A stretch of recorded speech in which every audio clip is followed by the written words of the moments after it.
The Brother PE-770 embroidery machine brings a lot of high-end features to the home-based shop. And like everything else I've had from Brother, it's very well made. Brother didn't add a lot of shiny bells and whistles to this machine, but rather spent their time making it work well and be durable. And as long as Brother keeps that up, I'm always going to have Brother machines in my shop. This was my first try at embroidering, and I think it came out pretty well. I think Brother took into consideration that they're liable to have newbies running these machines. I did cheat a little bit and bought this Brother software for doing the lettering, and that made it a whole lot easier. You just need to get used to the idea that you're going to need software like this along with the machine, not the machine itself. The PE-770 has this lay-down spool holder, which you can use the normal size spools, and that works just fine. I generally use a standalone upright spool holder where I can use the high-capacity spools. And you can see here that the threading is all laid out on the machine. It's really easy to do. I know everybody says that their machines are easy to thread, but there's few on the market, if any, that are easier than this. And we're just getting to the really good part. If you're like me, you're going to wear this auto threading button out, just doing it over and over again. All we do down here is pull the thread back so it goes around this little plastic piece. Then we go up and push the button, and poof, it's threaded. I really had to do this several times to get myself to believe it was actually happening. An auto threader that actually works is news on its own. An auto threader that appears to literally throw the thread through the eye of the needle is a little spooky. And the more I threaded the needle, the less sure I was of exactly how it was doing it.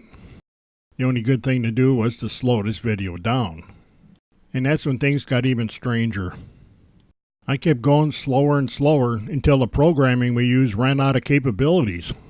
I'm still not sure exactly how it puts the thread through the needle that fast. And the way they have the levers set up for this, you can't do it any slower. Just as amazing to me is that it does it almost every time. I can't remember the last time that I pushed that button and the needle didn't get threaded. Brother added their lay-down bobbin system, which is about as easy as it's going to get. I won't even consider a modern sewing machine that's got a stand-up bobbin. The PE-770 is still a sewing machine, so it has all the familiar gadgets in it.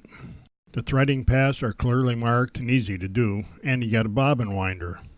The wider slot is for the Brother font cards, which you can bring in a lot of extra fonts. Below that is a simple USB port, and that's how I bring most of my jobs into the machine. You only get a few controls, like push the scissors and that cuts the threads, this moves the needle up and down, and the bottom one is what starts and stops the machine. Put the presser foot down and that light turns green. Brother uses these hoops to hold the fabric, and then the hoop is attached to the moving fence with this metal bar, and it's really hard to get this in wrong. Click it in over the 2 pins and it's locked down. Everything about this is very precise, but it's easy to use. In addition to putting the fabric in the hoop, you'll often need to use a stabilizing material on the back side. This helps prevent the stitching from puckering up the fabric. I use simple thumb drives to bring my designs from the software to the machine. When you get this machine, you just need to spend a little time getting used to this menu. It looks more confusing than it really is. You just need to do it a little bit. And pretty soon here the machine loads the graphic that I want to stitch out. We can make some minor adjustments to the graphic. These adjustments are more to fit the graphic into the space that we have.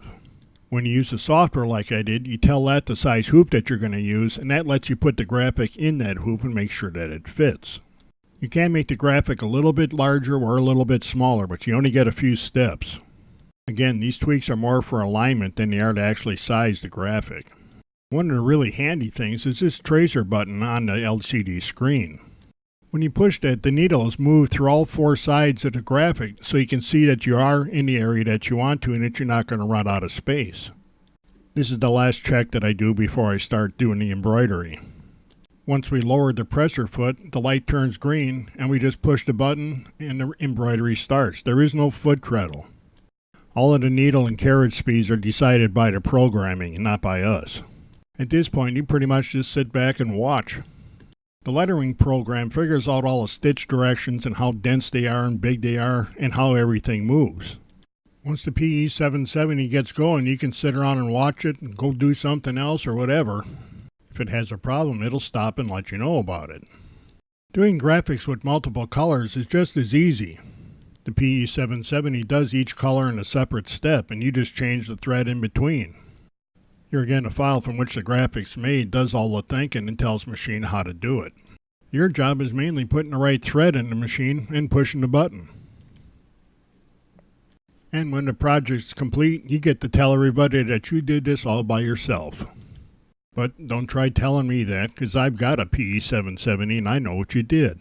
So if you want to start adding embroidery to your projects and don't want to sit there forever with a needle and thread, you need to look at the brother PE-770.